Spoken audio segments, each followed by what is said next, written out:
Assalamualaikum warahmatullahi wabarakatuh.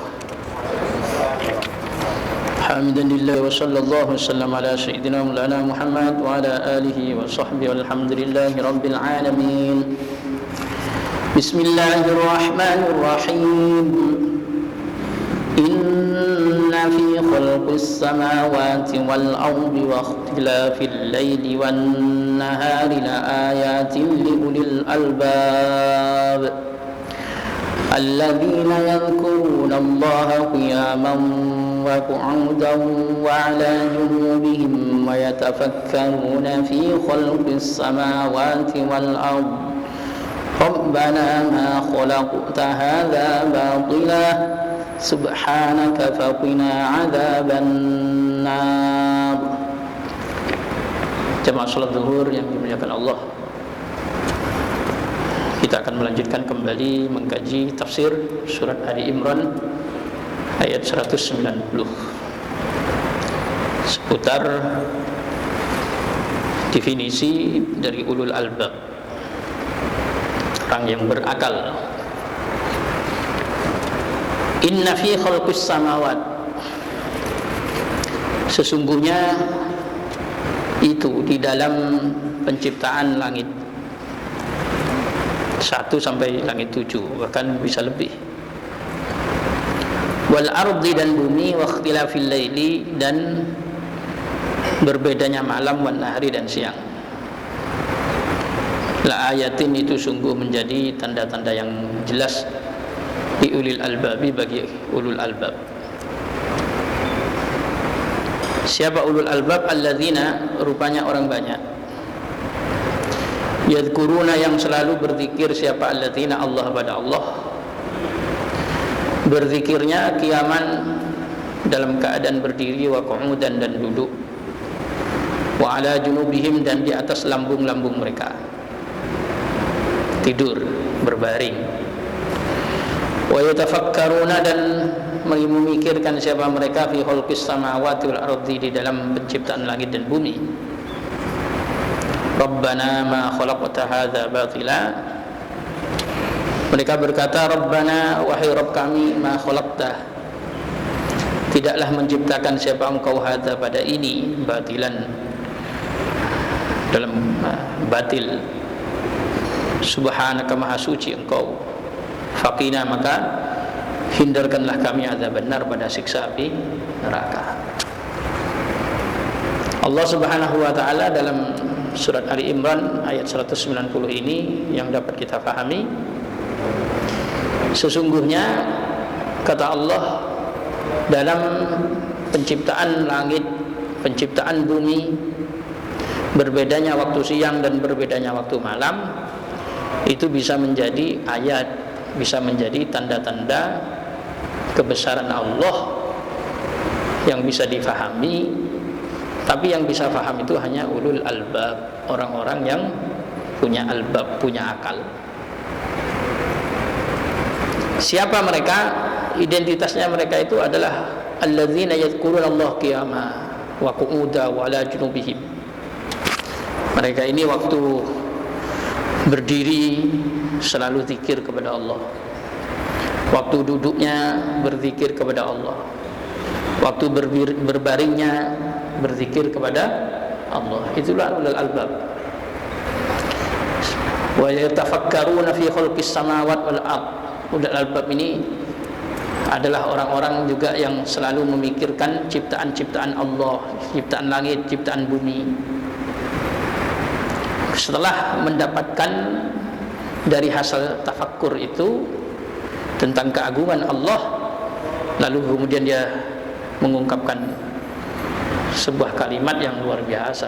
Rabbana ma khalaqta hadza batila, wahai Tuhan kami, Rabb kami, engkau menciptakan ini tidak sia-sia.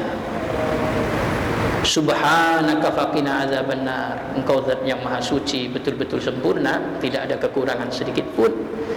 Tolong jaga kami dari siksa api neraka. Nah, ini ulul albab. Kalau kita menciptakan, melihat gunung indah, tapi kalau diresapi semuanya sampai mahma yang terkandung di dalamnya mesti akan muncul subhanaka faqina adzabannar. Luar biasa. Allah menciptakan gunung sedemikian sempurna, kemudian di dalamnya ada mahma yang kemudian panasnya seperti itu. Takut kita sama api neraka. Maka zat yang bisa menciptakan itu juga bisa menciptakan api neraka yang dijadikan sebagai balasan manusia.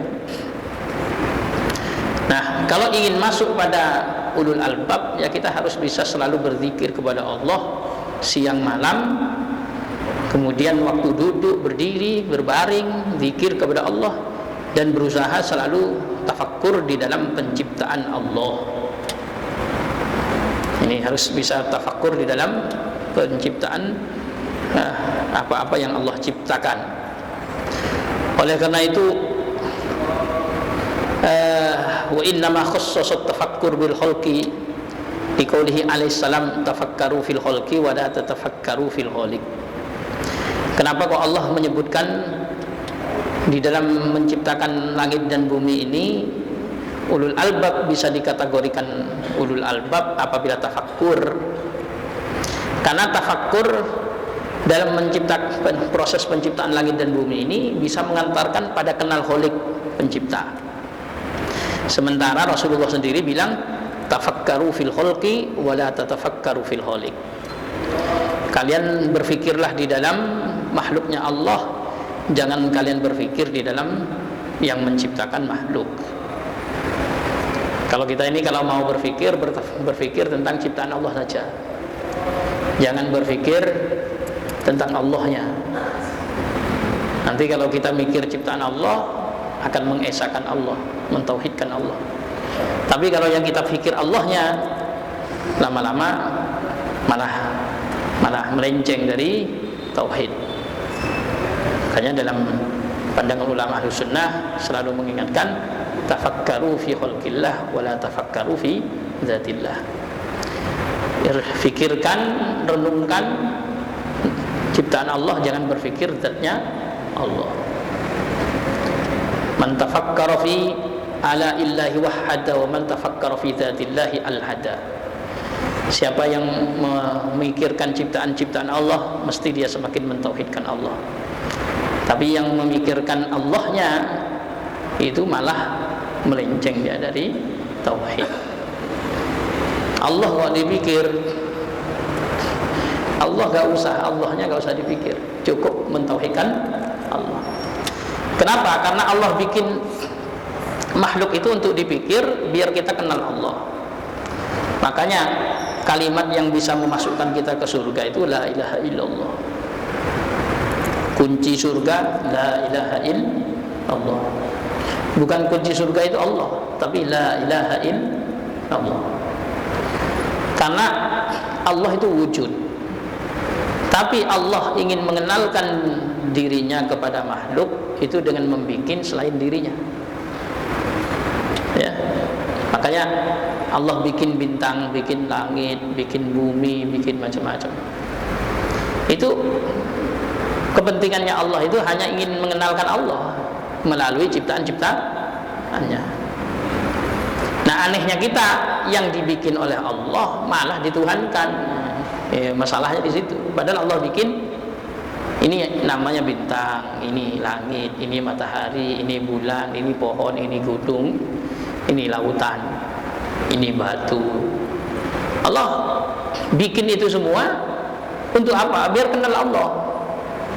Makanya plus dan min, plus kayak kabel itu kalau plus saja nggak bakalan bisa kenal, nggak bakalan bisa menyala. Tapi kalau min dan plus digabung mesti bisa menyala.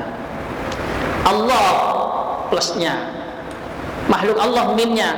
Makanya la ilaha illallah. Nafi namanya ini, dalam bahasa Arab disebut apa? Nafi. Tidak ada Tuhan. Ini nafinya, mentiadakannya, berarti minnya. Tapi ada isbatnya, ada plusnya, illallah, kecuali Allah. Tapi bagaimana bisa mengetahui Tuhan? Harus mengetahui minnya ini. Jadi gitu ya, lampu ingin menyala, jangan pakai kabel merahnya saja, hitamnya juga dipakai ya. Meskipun setrumnya yang ada di bagian merah, yang bagian hitam nggak ada setrumnya, yang dipegang nggak nyetrum. Tapi bisa nyala itu gara-gara apa? Ada yang hitam, ada yang min. Makanya hakikatnya yang wujud Allah, Tuhan Allah. Allah memproklamirkan dirinya sebagai Tuhan melalui menciptakan sesuatu yang tidak wujud. Padahal yang wujud qadim baqa, yang dari dulu ada, mulai dari zaman azali. Zaman azali itu zaman yang nggak ada awalnya. Sampai ketika makhluk semuanya sirna, Allah tetap wujud. Allah menyebut kullu syai'in halikun illa wajhah. Segala sesuatu binasa kecuali zatnya Allah. Kenapa binasa? Wong dulu memang juga nggak ada kok. Manusia ini dulu juga nggak ada, malaikat dulu juga nggak ada, surga juga dulu nggak ada, neraka dulu juga nggak ada, nabi nggak ada, termasuk langit nggak ada, kursi nggak ada, arsy juga nggak ada. Orang kok nganggep arsy itu dikira bapak itu gimana? Arsy itu juga dulu nggak ada. Yang ada itu siapa? Allah.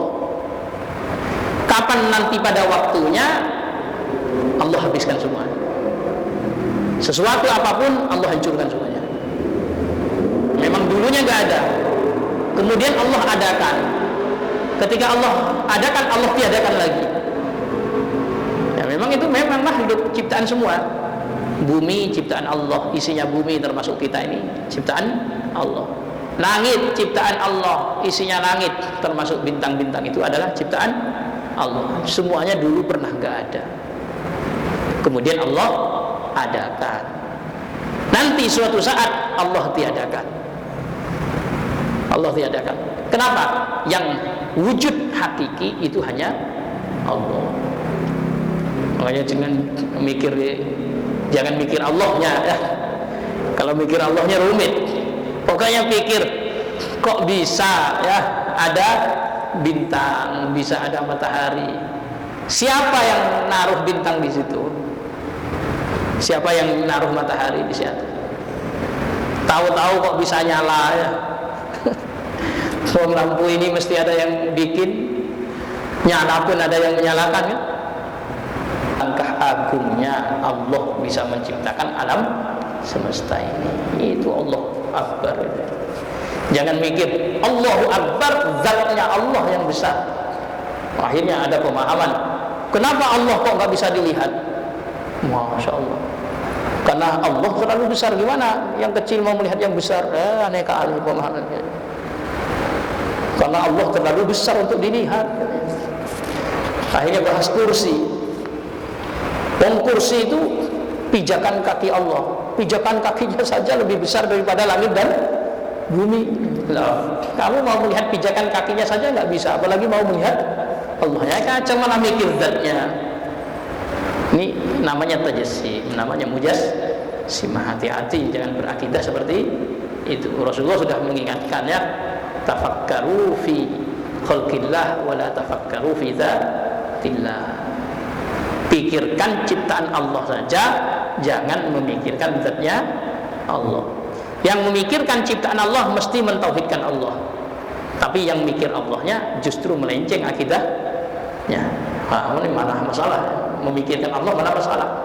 Tapi kalau kita bisa ini ada bumi, ada langit, ada siang, ada malam, mesti ada yang bikin. Yang bikin itu Allah. Sudah selesai. Kenapa kok bisa selesai dengan mengatakan begitu? Karena nggak mungkin ada sesuatu tanpa ada yang bikin. Orang Arabi, orang kampungan saja ngerti kayak begitu. Ketika ditanya, Allah ada apa enggak? Ada, katanya orang kampungan ini zaman dulu ditanya. Kenapa? Adanya kotoran unta menunjukkan ada unta.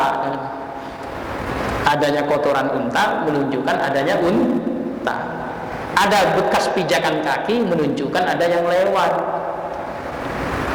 Itu berarti adanya ciptaan langit, adanya bumi, ciptaan bumi berarti ada yang bikin langit dan bumi. Nah, yang bikin itu Allah. Kok jenengan bisa begitu?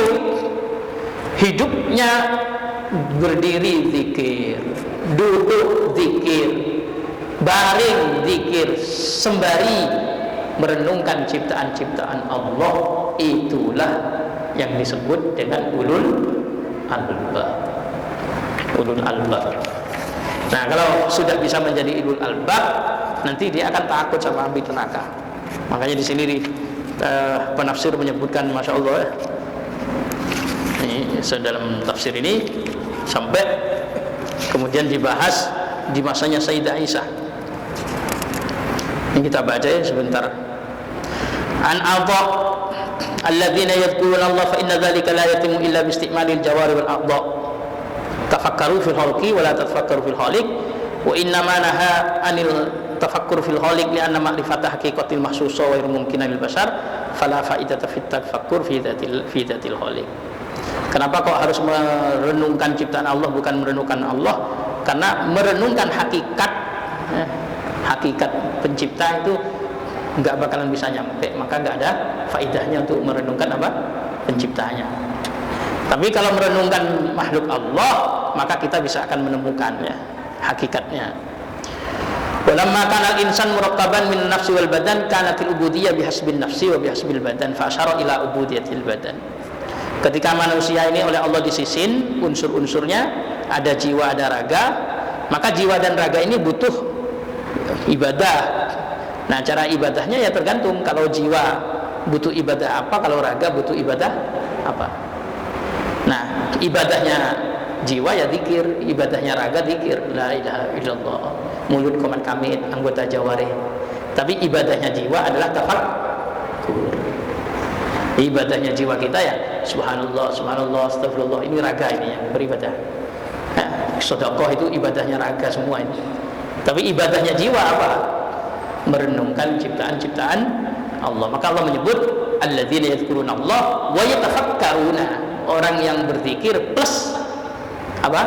Merenung. Karena unsurnya manusia adalah badan dan jiwa. Maka dua-duanya harus ibadah.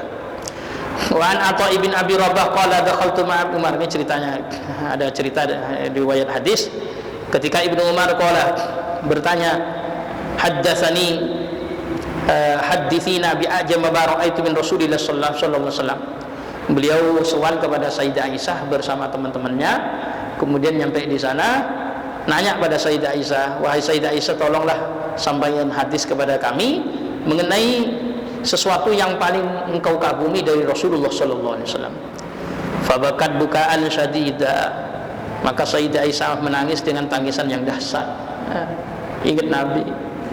Faqalat kullu amrihi ajibun, urusan Nabi itu semuanya membuat kagum, semuanya. Kemudian atani fi lailati, loh Nabi Rasulullah pernah mendatangi saya waktu giliran malam saya.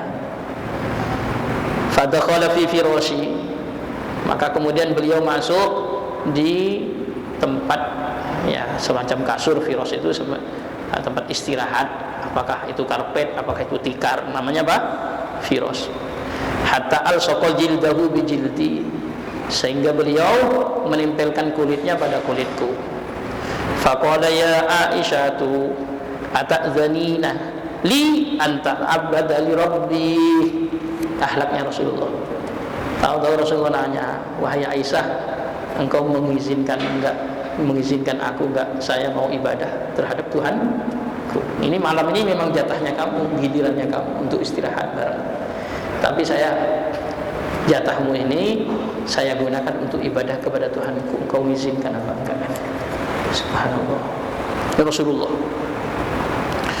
Kemudian faqultu wallahi inni la uhibbu kurbuka wa hawa kurbaka wa hawak wa qad adzintu laka faqama ila kurbatin min ma. Ya Rasulullah, qarabaka wa hawak. Ya Rasulullah, sesungguhnya aku ini sangat cinta kepada kerabatmu, sesungguhnya aku ini sangat cinta terhadap keinginanmu. Saya izinkan Rasulullah, mesti saya izinkan. Faqama ila kurbatin min ma. Ternyata Rasulullah ila kirbatin ma, Rasulullah mendekati kirbah. Kirbah itu wadah yang isinya air.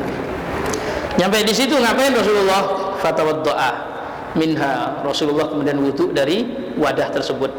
Tsumma qama, kemudian Rasulullah qiyamul lail. Fabaka, maka beliau nangis. Wa huwa qaimun, sedangkan beliau masih berdiri. Hatta balawad dumu'a haquba, hatta inka ala syafatil aiman. Kemudian Rasulullah nangis, masya Allah, saking banyaknya tangisannya Rasulullah Shallallahu Alaihi Wasallam, sampai di pelipis-pelipis Rasulullah yang sebelah kanan itu penuh dengan apa? Air mata. Ya Allah. Wa wada'a yadahu al-yumna tahta khaddihil aiman. Kemudian Rasulullah meletakkan tangan kanannya di bawah pipinya yang sebelah kiri sambil berbaring.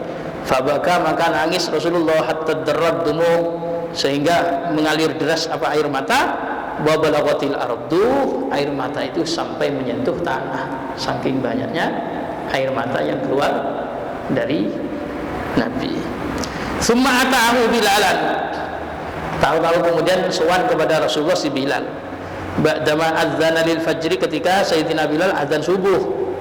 Falamma ra'ahu yabki, ketika Sayyidina Bilal melihat Rasulullah nangis, qala lima tabki ya Rasulullah wa qad ghufira laka ma taqaddama min dzambika ma ta'akhkhar. Rasulullah, kenapa engkau menangis?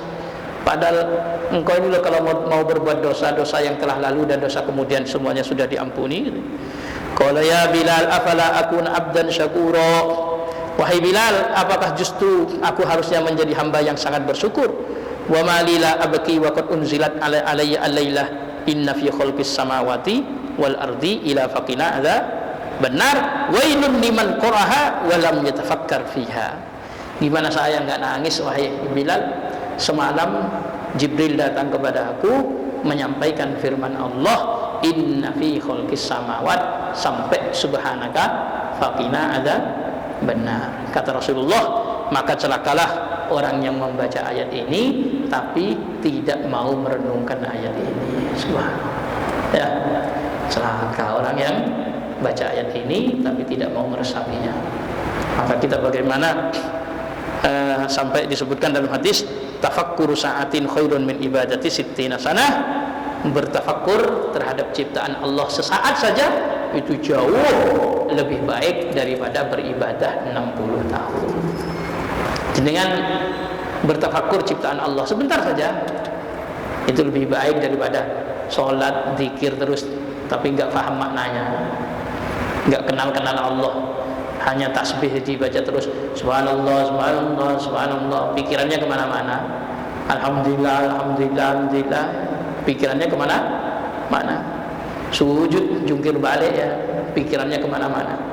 Kalah sama orang yang ketika mengucapkan subhanallah karena menyaksikan luar biasanya ciptaan Allah. Kalah dengan orang yang kemudian mengucapkan alhamdulillah karena mensyukuri nikmat yang Allah berikan yang dia rasakan. Kalah dengan orang yang mengucapkan apa? Innalillah, karena menyadari musibah itu semuanya datangnya dari Allah. Innalillah, la haula wala quwwata illa billah. Semuanya Allah. Sebentar saja kita tafakkur, kalah ibadah 60 tahun. Kenapa kok begitu? Anna tafakkur yusiluka ila Allah wal ibadatu yusiluka ila thawabillah. Karena merenungkan ciptaan Allah membuat kamu sampai kepada Allah. Cuman kalau hanya beribadah menyampaikan kamu pada pahala. Mana yang lebih tinggi ya? Ibadah itu membuat kita sampai pada pahala. Target ingin banyak pahala ibadah. Tapi kalau target ingin sampai kepada Allah adalah tafakkur.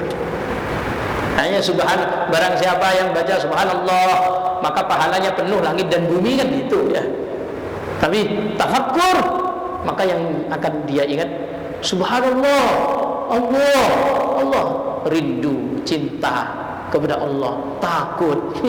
Kalau orang masih merenung itu begitu, takut kepada kewibawanya Allah, rindu terhadap keindahan Allah, kepingin mendapatkan rahmat dan kasih sayang Allah, itu tafakkur.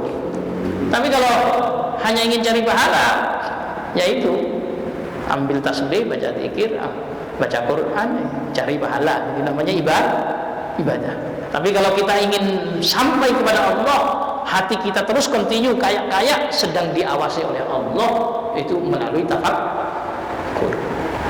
Kalau sholat zuhur yang nggak pakai tafakkur, kapan bisa pernah merasa dilihat oleh Allah, nyampe pada makom ihsan? Susah. Tapi kalau ibadah dimulai dari tafakkur, mulai masuk masjid aja, Allah nikmat, kayak zat yang tadi kita minta rahmatnya itu sedang mengawasi kita. Seterusnya begitu. Allah, sampai Allah di mana? Terus kita sanjung-sanjung mulai dari Allahu Akbar kabira walhamdulillahi katsira. Mulai dari wajjahtu wajhiya lilladzi fataras samawati. Aku hadapkan diriku terhadap pencipta langit dan bumi, sampai akhir dibaca. Setelah itu mohon dengan alhamdulillahirabbil alamin sampai iyyaka na'budu wa iyyaka nasta'in. Setelah itu sujud, rukuk, agungkan Allah, subhana rabbiyal azim, subhana rabbil azim wa bihamdi. Sujud, kita merasa bukan siapa-siapa, yang maha agung, maha tinggi hanya Allah. Hina kita, akal yang kita bangga-banggakan, kepala yang kita bangga-banggakan ini nggak ada apa-apanya. Waktu itu sudah sujud, tempelkan ke lantai. Ini sombong gara-gara punya akal cerdas. Hari ini hilangkan sombongmu, tempelkan ke lantai itu, cium itu lantai sambil ucapkan subhana rabbiyal a'la, maha suci Allah, zat yang maha tinggi. Sementara kita lagi hina-hinanya, lagi rendah-rendahnya. Subhanallah, saking hinanya itu sampai hukum fikih bahas bagaimana hukumnya sujud, tapi ketinggian kepala itu lebih tinggi dari pantat. Mohon maaf ini saya sampaikan ini, nggak sah, yang nama fikih nggak sah, ya. Kurang hina. Orang sujud itu harus hina. Apa? Kepala yang dibangga-banggakan harus lebih rendah daripada pantatnya. Baru itu sujud betulan, ya. Subhanallahil a'la, subhanallahil a'la wa bihamdi. Ucap nanti terakhir sebelum salam, komunikasi dengan Allah, komunikasi dengan Rasulullah. At-tahiyyatu lillah wassalawatu wathayyibat, assalamu alayka ayyuhan nabi. Itu komunikasi semua itu. Kemudian setelah itu syahadat, asyhadu an la ilaha illallah, asyhadu anna muhammadar rasulullah, Allahumma shalli ala Muhammad, semuanya sampai akhir. Baru assalamualaikum warahmatullah, assalamualaikum warahmatullah. Kemudian pamitan, ya. Pamitan sudah selesai ibadah konsentrasi fokus khusus untuk Allah, pamitan usap. Telinganya apa? Keningnya usap, hormat. Selesai sudah, ya. Sampun ya Allah, ibadah tadi 5 menit berusaha konsentrasi, setelah itu punya aktivitas yang lain, urusan duniawi. Pergi sudah, insya Allah rahmat Allah dapat. Keluar dari masjid, minta di luar sana itu banyak sekali anugerah Allah. Urusan dunia banyak sekali, minta kepada Allah. Allahumma inni as'aluka min fadlikal azim. Ya Allah, di sana begitu banyak anugerahmu, aku mohon kepadamu anugerahmu yang besar. Keluar dari masjid, itu pun tetap loh, wadhkurullaha dzikran katsira. Tetap harus ingat kepada Allah dengan zikir yang banyak. Kok bisa begitu terus? Sebenarnya kita jadi wali, ya. Wali sudah kita, ya. Cuma kadang setan itu sama nafsu itu suka nungguin juga bisa kalahkan. Kita nggak bisa mengalahkan dia, akhirnya lama jadi wali, ya. Bablas semuanya sudah. Makanya harus bisa ini ngelawan setan, karena fattakhidhu inna syaitana lakum aduwwun fattakhiduhu aduwwa. Allah, setan itu memusuhi kamu, maka jadikan setan sebagai musuhnya. Itu terus kita lawan setan ini.